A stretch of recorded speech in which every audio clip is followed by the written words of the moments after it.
Welcome to WEFM's 3 p.m. news. I am your presenter, Jessica Klein. First on the local scene. The Caribbean Community Skilled Nationals Amendment Bill 2024 was passed in Parliament yesterday, Tuesday, 3rd September 2024. The bill expands the categories of skilled workers being able to move and work through CARICOM member states, as well as serve to enhance labor market efficiency and further regional integration, according to Minister of National Mobilization, Kiesel Peters. Minister Peters took the opportunity during her debate to encourage young Vincentians to become skilled and qualified through the various training opportunities offered by the government in an effort to take advantage of opportunities when the full free movement through CARICOM manifests. According to Minister Peters, there are countless training programs available to young people through various technical institutes and through the Adult and Continuing Education Division. We hear more from Minister of National Mobilization, Kiesel Peters. It would be remiss of me if I did not take the opportunity to encourage Vincentian nationals to take advantage of what this government has to offer by way of policies and initiatives in obtaining your vocational qualifications and getting the necessary certificates, Madam Speaker. It gives you that documentation. It provides proof of your skills and it allows you to move freely. And when that time comes, these certificates will be very important. They are important now, but they will be even more important when we see free movement of nationals, Madam Speaker, in the Caribbean community. Peters voiced her support for the bill, highlighting the security of the necessary qualifications to put Vincentians in a competitive space nationally and regionally. Kanawha and Myro are now reportedly powered up as of August 30th, 2024, with a limited area around Clifton in Union Island also regaining power thanks to the diligent efforts of the St. Vincent and the Grenadines Electricity Services, VINLEC. A statement from the Prime Minister's office reveals that more than 100 residencies on Kanawha, along with key public facilities, have been reconnected. Power has also been restored at the clinic in Myro. Preparation is on the way on both Kanawha and Myro to enable buildings to receive electricity pending inspection. In Union Island, electricity restoration will be carried out in stages as poles and power lines are installed. The entire island is projected to be fully powered by the end of 2024, reflecting VINLEC's ongoing dedication. Telecommunications services have returned to normal in St. Vincent and Bequia, partially in the southern Grenadines, with Union Island facing the most severe impact. Both telecom providers have assured further development contingent upon the electricity supply in Union Island. Still on the local scene, the Public Relations and Complaints Department of the Royal St. Vincent and the Grenadines Police Force, RSVGPF, has reportedly achieved significant success in mediating disputes between the public and police officers. However, they have emphasized that resolutions to complaints lodged with the department may not be immediate.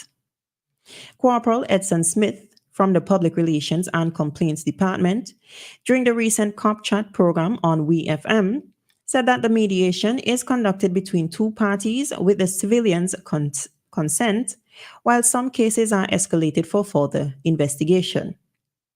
He also said the department aims to strengthen relationships between the public and the police force by providing a platform for grievances to be heard and addressed.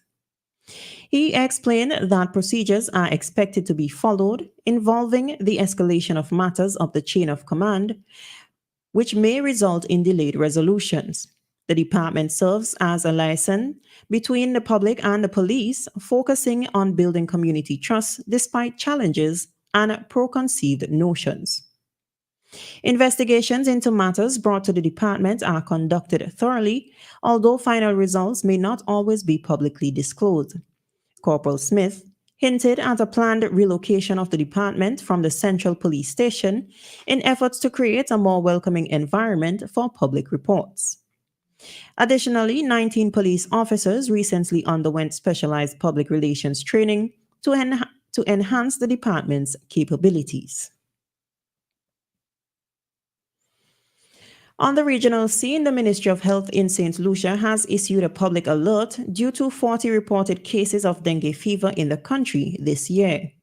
Dr. Dana da Costa Gomez, a medical surveillance officer, revealed that St. Lucia has confirmed 40 cases of dengue fever from January 1st, 2024 until now. In a recent statement, Dr. da Costa Gomez urged citizens to take necessary precautions to prevent the spread of the disease. Dengue fever, transmitted by the Aedes aegypti mosquito, is more prevalent during the rainy season in St. Lucia. The spike in dengue cases correlates with the current rainy season, creating favorable conditions for mosquito breeding in the Caribbean. Severe cases of dengue fever requiring hospitalizations have been observed alongside mild to moderate symptoms. Symptoms of dengue fever include high fever, severe headache, joint pains, nausea, and rash. Dr. da Costa highlighted the possibility of reinfection with different dengue serotypes, leading to severe illness. Severe dengue symptoms may include abdominal pain, bleeding, fatigue, and other serious manifestations. Early diagnosis and treatment are essential in preventing complications, especially in severe cases of dengue fever. The last dengue fever outbreak in St. Lucia was in 2020, with over 1,300 confirmed cases recorded on the island. A female vendor from Jamaica was discovered urinating into a plastic container in the back of a van near Charles Gordon Market in St. James and is anticipated to face consequences shortly. The St. James medical officer, Dr. Francine Phillips Kelly, informed the media on Tuesday that the vendor is subject to prosecution for violating the food handling regulations of 1998. Legal action will be taken this week. Dr. Phillips Kelly also revealed that the vendor will no longer be permitted to continue due to multiple breaches of food handling regulations. The woman was reportedly vending on the roadside, selling various ground provisions, oranges, and pears when the incident occurred. Although her name has not yet been disclosed as she has not been charged, discussions with St. James Health Services representatives on Monday outlined the potential penalties for her actions. Caught on camera without her knowledge, the woman was seen transferring her urine to a smaller bottle and concealing a cloth used for cleaning in her pocket. It was noted that she has had the option to use a public restroom and previously had a stall inside the market near the bathroom area. She had been selling her goods within the market for over a decade but failed to renew her license in 2021. Finally, on the international scene, a total of 129 people have died in what authorities disclosed was an attempt by inmates to break out of a high-security prison in Kinshasa, the capital of the Democratic Republic of Congo. In the early hours of Monday morning, 24 prisoners died of bullet wounds after warning shots were fired, according to Interior Minister Jacquemin Shabani. Reports also indicate that most of the other prisoners died from suffocation of a crush during the breakout at Makala prison. The government initially said that only 2 people died, despite reports of mass casualties emerging on Monday. At least 4,000 inmates are said to have escaped from the same prison, the country's largest, 7 years ago.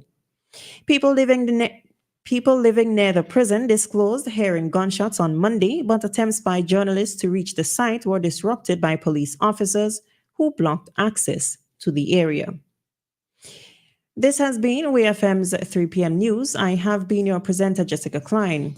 Join us again at 5:30 p.m. for WEFM's evening news, and we thank you for listening.